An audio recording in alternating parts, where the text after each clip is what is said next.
Hey, what's up, my friend? Just a quick one, right? If you have, been, skipping my weekly market analysis, right? Not watching it on a consistent basis, then today's video is a must watch, right? Because, I have shared with you, right? I'm going to share with you something really important. In fact, I'm going to share with you three things. Number one, I'm going to walk you through a swing trade that I took recently, right? Step by step from my entries to exits. Number two, I'm going to share with you a very important concept, right? On how to actually, get out the trading circle of frustration, right? Because, often traders, they come across a new strategy, they try it out for a while, the strategy stopped working, then what do? Well, you hop on to the next strategy, right? So you keep doing this over and over again, and you find that you're just in this rat race, never seem to be able to get out of it. So I want to give you a very practical solution for this.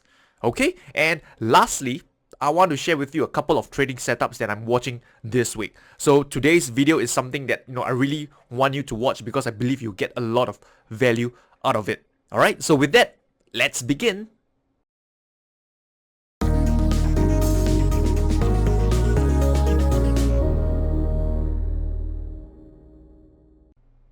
Okay, so I'm going to share with you, or rather walk you through, right, a swing trade that I took this week.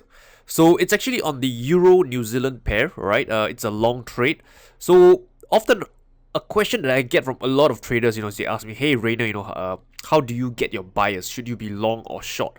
So again, right, I think for those of you who have been with me for a while now, a very simple technique that you can use is to use the 200 period moving average, right? So clearly, right, the Euro New Zealand is trading above the 200 period moving average. In fact, at this, I was actually long at this over here, right? So I just want to walk you through, right? It's around this area over here. Okay, I didn't go long on a daily time frame, right? This was the bigger picture of what's going on the daily time frame. All right, from my perspective, right, I am bullish and I'm looking to get long on this particular currency, right? Often, a lot of times, what traders are looking for, especially those who are, trading just solely off the daily time frame, they would draw their support resistance and they wait for a pullback back towards this previous resistance turn support. This is not wrong, right? But the issue, or rather the problem that you'll face if you're trading two little currency pairs, like maybe just the major currency pairs, right? You're going to get very few trading setups, maybe 10, 15 trades a year. And that is not enough for the law of large number to work out in your favor, right? So if you're trading off the daily time frame and you're only trading, let's say, 6 or 10 currency pairs, that is not enough to be a consistently profitable trader on a year-to-year basis, because you will not find enough trading setups, especially, right, if your setups only consist of trading off support resistance, pin bar, engulfing pattern, etc. Right? You can have two ways about it, right? Number one, you can trade more markets, right? Maybe you trade stocks, right? You trade the futures and more markets to increase the odds. Or rather, to increase the opportunities that you have, right? Increase your trading opportunities. Or alternatively, right, you got to go down to other time frames and look for trading setup, right? So in this example, I actually went down to the lower time frame and got my trading setup, and I'm going to share with you right now. So over here, you can see that the market is bullish, right? So when I went down to the 4-hour time frame, right, what I saw is this, right? This market basically pull back towards this previous swing low, or rather, somewhat of an area of resistance, right? This is an area of resistance, right? The entry trigger I got is very simple, very typical entry trigger. This is basically what traders would call a bullish engulfing pattern, all right? And at this point in time, right, where do you put your stop loss?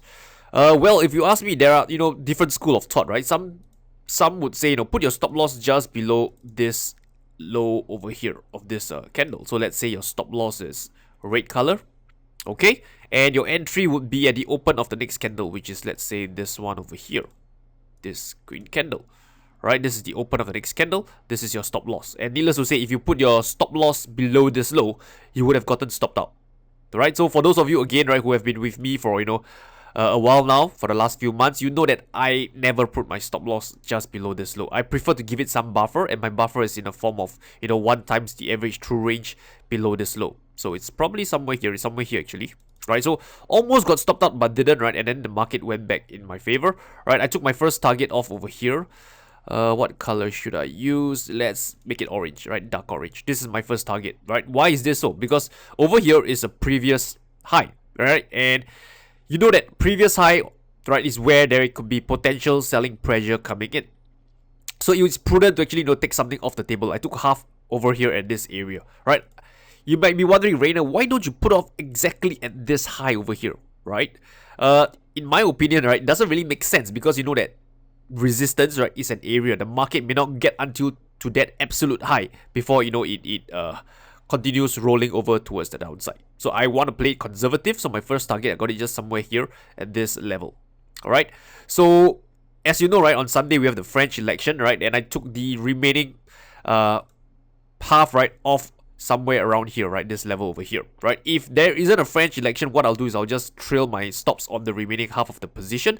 But since the French election is coming up on Sunday, I don't want to risk this trade over the weekend, right? Because if it gaps against me, right, I could lose more than 1 hour on this trade. As you've seen over here, right, previously we had again the French election, right, over the previous weekend. We have this huge gap up higher, right, and it could happen to me, right? It could gap against me. So as a trader, first and foremost, my priority is risk management. It's not how much I can make, rather it's how much I can potentially lose, and make sure, right, I don't lose more than my intended risk. Okay, so this is why I exited my second position somewhere here. So overall, right, the net gain on this trade is about 1.3 R for this swing trade that I took this week. Okay, so this is relatively simple, right? The concepts that I've shared is nothing, fanciful or anything. In fact, this is just a very, straightforward, price rejection at support. Okay, price came down lower, retested the lows, couldn't trade lower, and then it closed higher. So now you may be thinking, right, okay, Rayner, you make it, sound so simple, but in reality, right, you know that this is not the case, right? I've got a trader who emailed me recently, said that he has learned a lot about the markets, right? He has know a lot about technical indicators, trading tools, price action, candlestick patterns, blah blah blah. But his trading is still not progressing forward. Why is that? Right? You have all the necessary tools and knowledge, but why is your trading still not moving forward? Right? And if you ask me, right, my answer to that is because, right, you are just not consistent enough.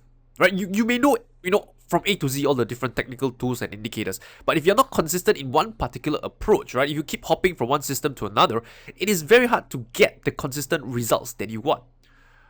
Okay, so for example, what I shared with you over here, right, is it's a winning trade, but it could just have been a losing trade as well, because if you recall, right, I talked about this 5-year bond, right, this is the setup that I mentioned to you a few weeks back, right. This is a bearish engulfing. I said I went short and I got stopped out.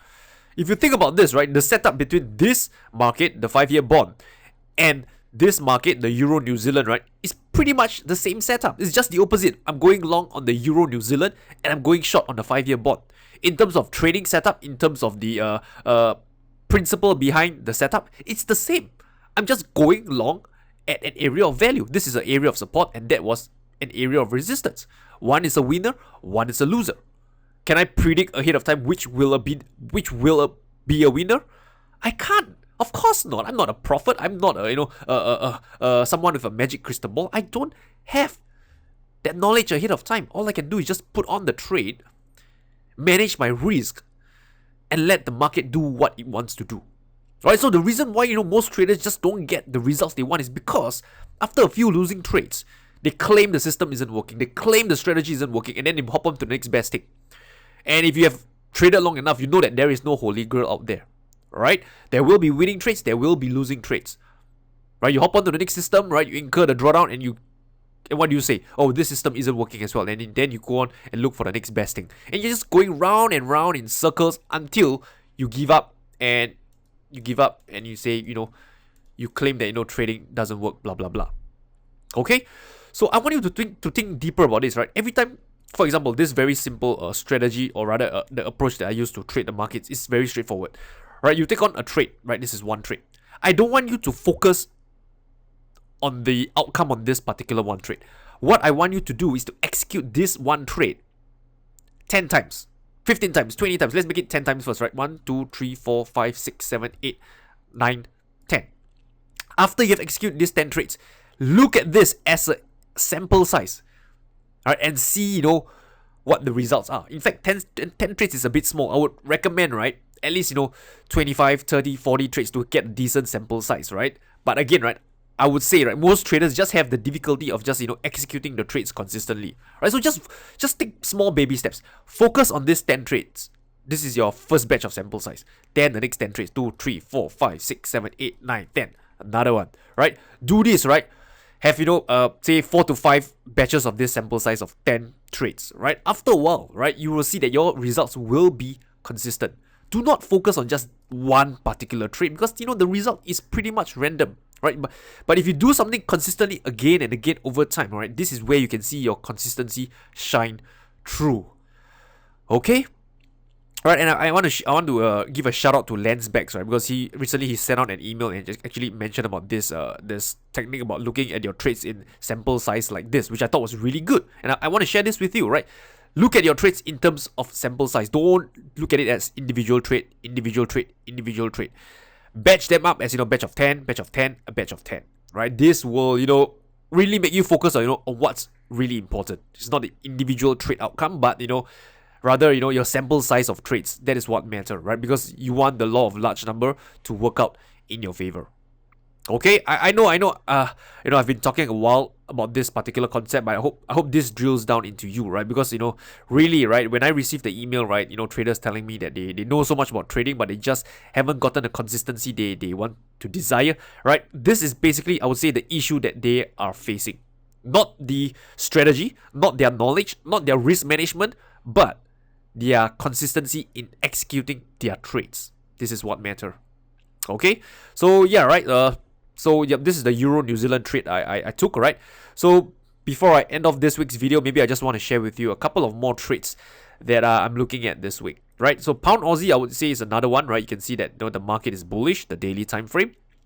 So in such daily such bullishness on a daily time frame, right? You can actually go down to a lower time frame like the 4-hour and look for potential trading setups, right? So what I'm seeing is that potentially maybe this market could retest back towards this level, then bounce off, or maybe a deeper retracement back towards this one over here and then bounce off. So these are the two key levels that I would look at on the Pound Aussie. Right, and the last one, I would say dollar Canadian is another one worth watching, right? You can see that the market again is bullish, right? In fact, it's looking good because it has actually broken out of this weekly consolidation over here. It has been in the range for at least close to a year. Then last week it actually broke out above this resistance. So on the daily time frame, right, it formed a very huge bearish engulfing, but nothing to worry yet because this is after all the previous resistance that could potentially act as support. So this 1358 level is definitely a level you want to be paying attention to, right? To look for price rejection in anticipation of higher prices. Okay, so these are the couple of markets I'm looking at this week. So before I end off today's video, I just want to do a recap, right? So what did we talk about, right? The Euro New Zealand trade I took, my thought process behind it. The second thing, right? Consistency, right? How do you get consistency? Is to be consistent in your actions, right? You need to have a consistent set of actions to be a consistent trader, right? If you think about this, right, this was something I mentioned about a few days back, right, to a group of investors, right? If you want to make the perfect cake, right, you have the recipe in your hand, right? You gotta follow the recipe consistently, right? You can't be possibly one day you're using wholemeal flour, the next day you're using normal white flour, sometimes you use brown sugar, sometimes you use white sugar, sometimes you bake the cake for 20 minutes, sometimes you bake for 2 hours. In the long run, what are you gonna get? Pretty much an inconsistent, horrible tasting cake, right? Because your actions are not consistent. So using that cake analogy is the same as your trading. If you want to be a consistent trader, you gotta have a consistent set of actions, my friend. So this was what we talked about for a good 7 to 8 minutes. And lastly, I talk about a couple of setups on the Pound Aussie and dollar Canadian that I think that you should pay attention to. Okay, so with that, right, I've come to the end of today's video, right?